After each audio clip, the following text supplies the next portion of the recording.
Hey guys, welcome back to another new video. So guys, বৰ্তমান বাৰিষাৰ বতৰ আৰু এই বাৰিষা সকলোৰে বাবে প্ৰয়োজনীয় গাড়ীখনেই হৈছে ট্ৰেক্টৰ। মানে বৰ্তমান যিসকল মানুহৰ পথাৰত ৰোপিত মাটি আছে বা ধৰক খেতি কৰা মাটি আছে, সেই সকলোবোৰ মানুহেই এখন ট্ৰেক্টৰ বা এখন পাৱাৰ টিলাৰৰ সন্ধানত থাকে যে কেতিয়া পাৱাৰ টিলাৰখন আহিব, কেতিয়া মই নিজৰ মাটিডৰাত হাল বোৱাব পাৰিম। তো গাইজ, এই পাৱাৰ টিলাৰ বা ট্ৰেক্টৰখনৰ বিষয়ে এটা আচৰিত কথা আপোনালোকে মন কৰিছেনে? সেইটো হৈছে যে এই ট্ৰেক্টৰ বা পাৱাৰ টিলাৰবিলাকৰ যিডাল চাইলেঞ্চাৰ পাইপ থাকে, সেই চাইলেঞ্চাৰ পাইপডাল ইঞ্জিনটোৰ ওপৰতে আৰু ওপৰ ফাললৈ মূৰ কৰিহে দিয়া থাকে।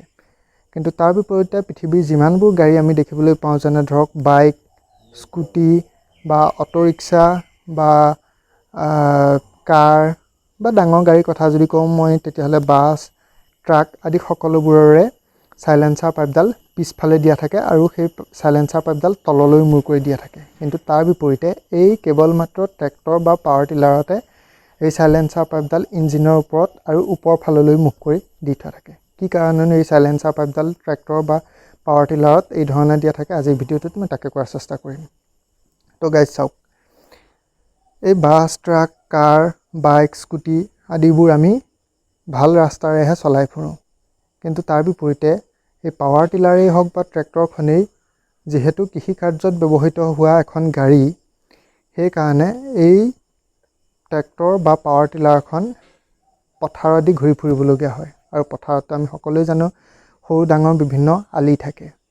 এতিয়া এই আলিবোৰ পাৰ হওঁতে যদি ট্ৰেক্টৰখন বা পাৱাৰ টিলাৰখনৰ চাইলেঞ্চাৰ পাইপডাল পিছফালে দিয়া থাকিলহেঁতেন, তেতিয়া এই সৰু ডাঙৰ আলিবোৰ পাৰ হওঁতে সেই ট্ৰেক্টৰখনৰ চাইলেঞ্চাৰ পাইপডাল সেই আলিত লাগি পেলাই বেকা হৈ যোৱাৰ চান্স আছিল বা ধৰক ভাগিও যাব পাৰিলেহেঁতেন। সেইকাৰণে এই সমস্যাটোৰ পৰা যাতে এই সমস্যাটো নহয়, সেইকাৰণেই চাইলেঞ্চাৰ পাইপডাল আগফালে আৰু ওপৰলৈ দিয়া থাকে। আৰু তাৰ লগে লগে এটা কথা যে বৰ্তমান সময়ত বেছিভাগ মানুহেই ট্ৰেক্টৰ বা পাৱাৰ টিলাৰেদিয়েই হাল বায়।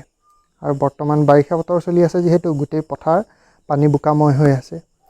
এই পানী বোকা থকা ঠাইত ট্ৰেক্টৰখন চলি থাকোঁতে যদি এই ট্ৰেক্টৰৰ চাইলেঞ্চাৰ পাইপডাল পিছফালে দিয়া থাকিলহেঁতেন সাধাৰণ গাড়ীবোৰৰ দৰে, তেতিয়া এই বোকা পানীয়ে সেই চাইলেঞ্চাৰ পাইপডালত সোমাই পেলাই চাইলেঞ্চাৰ পাইপডাল ব্লক কৰি দিলেহেঁতেন, যাৰ ফলত সেই ট্ৰেক্টৰ বা পাৱাৰ টিলাৰখনৰ ইঞ্জিন বেয়া হৈ যোৱাৰো চান্স আছিল।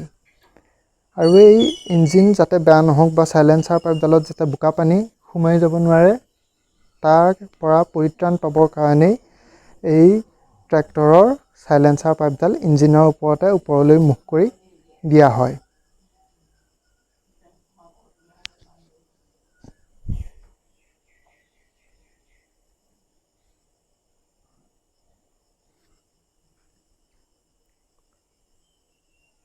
আৰু তাৰ লগে লগে আৰু এটা জাষ্ট এনেই কৈ দিওঁ যে যদি এই ইঞ্জিনটো যিহেতু ট্ৰেক্টৰ বা পাৱাৰ টিলাৰ এখনৰ ইঞ্জিনটো আগফালেই থাকে, এই ইঞ্জিনৰ পৰা যদি সেই চাইলেঞ্চাৰ পাইপডাল পিছফালে আন সাধাৰণ গাড়ীবোৰৰ দৰে দিয়া হ'লহেঁতেন, তেতিয়া সেই ইঞ্জিনৰ পৰা গোটেই চাইলেঞ্চাৰ পাইপডাল পিছলৈ নিয়াৰ বিনিময়ত এডাল মস্ত দীঘলীয়া পাইপ লাগিলহেঁতেন, যাৰ ফলত সেই কোম্পানীৰ এটা এক্সট্ৰা খৰচ কৰিবলগীয়া হ'লহেঁতেন। আৰু সেই খৰচৰ ফলস্বৰূপে সেই ট্ৰেক্টৰ বা পাৱাৰ টিলাৰখনৰ দাম কিছু পৰিমাণে বৃদ্ধি হৈ গ'লহেঁতেন। আৰু এই সকলোবোৰ কথাকে চাই ট্ৰেক্টৰ কোম্পানীবিলাকে বা ধৰক ক'ব পাৰি যে যিসকলে ট্ৰেক্টৰ বনাইছিল, সেইসকলেই এইটো চিন্তা চৰ্চা কৰিলে যে ট্ৰেক্টৰৰ চাইলেঞ্চাৰ পাইপডাল ওপৰৰ ফালে দিয়াই ভাল বা ইঞ্জিনত ওপৰলৈ মুখ কৰি দিয়াটোৱেই ভাল হ'ব। তো সেইকাৰণেই ট্ৰেক্টৰ বা পাৱাৰ টিলাৰৰ চাইলেঞ্চাৰ পাইপডাল ওপৰলৈ মুখ কৰি ইঞ্জিনৰ ওপৰতে দি থোৱা থাকে। তো এইটোৱে আছিল আজিৰ সৰু ভিডিঅ'টো। আশা কৰোঁ আপোনালোক সকলোৱে ভিডিঅ'টো চাই ভাল পালে। যদি ভাল পালে ভিডিঅ'টো লাইক, কমেণ্ট, শ্বেয়াৰ কৰি চেনেলটো ছাবস্ক্ৰাইব কৰিবলৈ নাপাহৰিব। লগ পাম এটা নতুন ভিডিঅ'ত, তেতিয়ালৈ বাই বাই।